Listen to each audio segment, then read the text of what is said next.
খাবারের জন্য টাকার প্রয়োজন, খাবার প্রয়োজন, সেগুলোর জন্য নিজে কুলিগিরি করেছেন। কুলি বলতে কি, স্টেশনে যেগুলো আপনার মাল সামান বইয়ে দেওয়ার জন্য তিনি মাল সামান বইয়ে দিয়েছেন ছাত্রদের জন্য কীভাবে কী করা যাবে। এই কাসেম নানুতুবি রহমাতুল্লাহ আলাই তিনার যে দারুল উলুম দেওবন্দ মাদ্রাসায় অবদান, তিনার বদলতে আজকে আমরা উপমহাদেশের মধ্যে থেকে ভারত, পাকিস্তান, বাংলাদেশ ইসলামের জ্ঞান হাসিল করতে পারছি, সহজেই পেয়ে যাচ্ছে। এই যে আমাদের আকাবিরদেরকে পেয়েছেন আপনারা, এই যে উস্তাদে মাহতারামদেরকে পাওয়া গিয়েছে তিনাদের বদলতে আজকে আমরা এই কথা বলতে পারছি, তিনাদের বদলতে। সে আকাবিরদের তিনাদের জীবনী, তিনাদের ইতিহাস পড়লে আপনারা মুগ্ধ হয়ে যাবেন। তিনারা কত পরিশ্রম করছেন, ইসলামের জন্য জীবনকে ত্যাগ করেছেন। এই কাসেম নানুতুবি রহমতুল্লাহ আলাই তিনি কিন্তু দারুল উলুম দেওবন্দ মাদ্রাসা ওই ডালিম গাছের নিচে ক্লাস শুরু করেন। ক্লাস শুরু করার পর ছাত্রদেরকে এলাকা থেকে ধরে নিয়ে আসেন। আস্তে আস্তে উলামায়ে কেরাম তৈরি হতে লাগেন, আস্তে আস্তে প্রতিষ্ঠানটা বড় জায়গায় পৌঁছে যায়।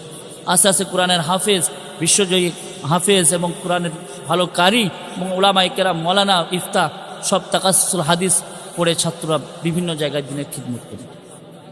সেই তাকাসসুল হাদিস এবং সেখানে যে দার্স দিতেন সেই ডালিম গাছটা, সেই জায়গাটা যে বিল্ডিংটা এখন করা হয়েছে, সেইখানে যদি আপনি পড়তে বসেন তো পড়ার জন্য এনার্জি লাগবে, পড়ে উঠতে মন যাবে না। সব সময় ছাত্ররা সেখানে পড়াশোনা করছে, প্রতিটা মুহূর্তের জন্য, প্রতিটা টাইম, প্রতিটা সেকেন্ড কোনো না কোনো ছাত্র পড়াশোনা করছে। সারা রাত্রি, সারা দিন কেউ না কেউ পড়াশোনা করছে।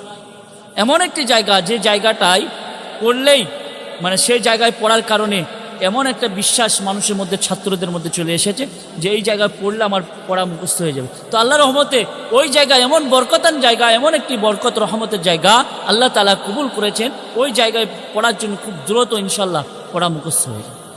যে কাসেম নানুতুবি রহমতুল্লাহ আলাই তিনি যে পরিশ্রম করেছেন, তিনি যে মেহনত করেছেন, ছাত্রকে তৈরি করেছেন, দারুল উলুম দেওবন্দ মাদ্রাসাকে তৈরি করেছেন, তিনার একটা স্বপ্ন ছিল এই প্রতিষ্ঠান থেকে উপমহাদেশের প্রতিটা কোনায় কোনায়, প্রতিটা পৃথিবীর প্রতিটা কোনায় কোনায় যেন ইসলামের দাওয়াত পৌঁছে দেন। তিনি এই দারুল উলুম দেওবন্দ মাদ্রাসা তৈরি করার কারণে সারা পৃথিবীতে এই দারুল উলুম দেওবন্দ মাদ্রাসার ছাত্র, শিক্ষক সারা পৃথিবীতে ছাত্ররা খিদমত করছে।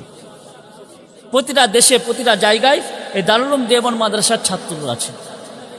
এবং এই ছাত্ররা শুধু ছোটোখাটো আলেম নয়, তিনারা বড় মাপের আলেম।